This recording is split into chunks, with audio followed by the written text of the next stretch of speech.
স্নাতক প্ৰশিক্ষণপ্ৰাপ্ত শিক্ষক শিক্ষয়িত্ৰীসকলৰ পৰা কাঢ়ি নিয়া ৮৭০০ প্ৰসংগক আমি উপস্থাপন কৰিছিলোঁ পুনৰাই।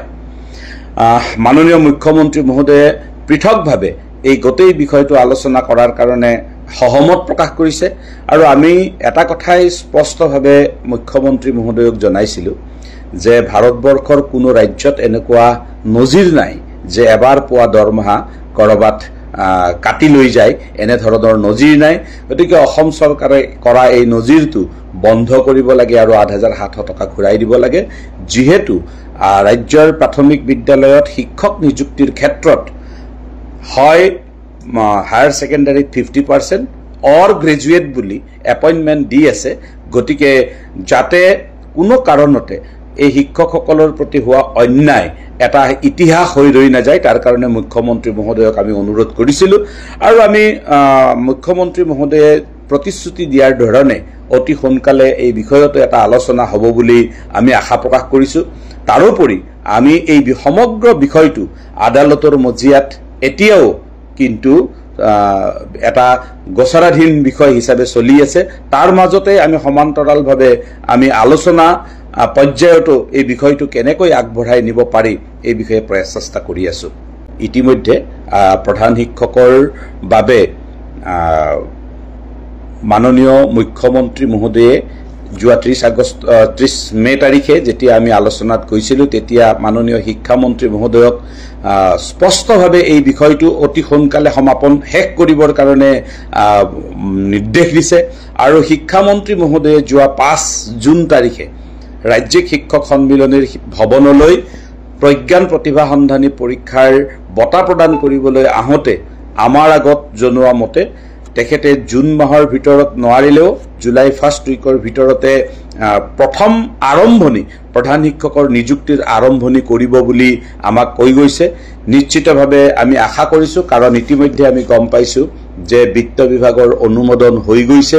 গতিকে প্ৰধান শিক্ষকৰ নিযুক্তি সম্পৰ্কীয় বিষয়টো আমি অতি সোনকালে সমাধান হ'ব বুলি আমি আশা কৰিছোঁ আৰু ইতিমধ্যে মাননীয় মুখ্যমন্ত্ৰী মহোদয়ে ৪০ গৰাকী ছাত্ৰ ছাত্ৰীৰ থকা বিদ্যালয়লৈকে এইটো প্ৰধান শিক্ষক নিযুক্তিৰ বাবে সহমত প্ৰকাশ কৰিছে।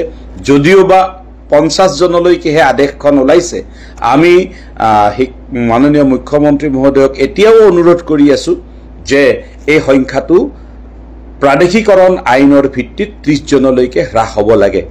কিন্তু এতিয়ালৈকে ৫০তে আমি সীমাবদ্ধ আছোঁ। ৫০লৈকে মাননীয় মুখ্যমন্ত্ৰী মহোদয়ে কেবিনেট সিদ্ধান্তযোগে এইটো কৰিছে। আমি আশা কৰিছোঁ যে এইখিনি নিযুক্তি পত্ৰ হোৱাৰ পিছতে পৰৱৰ্তী আমি ২০ গৰাকী ছাত্ৰ ছাত্ৰীৰ যি আছে গেপ, এইখিনি মাৰিবলৈ সক্ষম হ'ম। বদলীকৰণ সন্দৰ্ভত ইয়াত কোৱা হৈছে হ্ৰাস কৰিব, ৫ বছৰলৈ হ্ৰাস কৰাৰ বাবে অনুৰোধ কৰাৰ বাবে দাবী উত্থাপন কৰিবলৈ কোৱা হৈছে। নিশ্চিতভাৱে এইটো আমি যেতিয়া ২০১৯ চনত আপোনালোকে এইটো জনাটো ভাল যে ২০১৯ চনত যেতিয়া এই আইনখন বনাবৰ বাবে ড্ৰাফ্ট হৈছিল, তেতিয়াৰে পৰা সন্মিলনীয়ে এইটো ৩ বছৰৰ কাৰণে আমি দাবী জনাই আহিছোঁ। এই কাৰণেই যে অসমৰ সকলো চৰকাৰী কৰ্মচাৰীৰে বদলীকৰণৰ সময়সীমাটো ৩ বছৰ। কেৱল শিক্ষকৰ কাৰণে ১০ বছৰ হোৱাটো এটা অন্যায় কাম। এই কথাটো আমি যথেষ্ট প্ৰতিবাদ কৰিছিলোঁ আৰম্ভণি সময়তে, কিন্তু ৰাজ্য চৰকাৰে বিভিন্ন যুক্তিৰে এই আইনখন আইন হিচাপে পাছ কৰি লৈছে। গতিকে যিহেতু আইন হৈছে, আইনখনক আমি প্ৰতিহত কৰিব পৰাকৈ আমি আইনী ব্যৱস্থাৰ মাজলৈকেও হয়তো প্ৰয়োজনত আমি যাবলগীয়া হ'ব পাৰে। গতিকে আমি বিষয়টো অনুৰোধ পৰ্যায়ত আমি আছোঁ।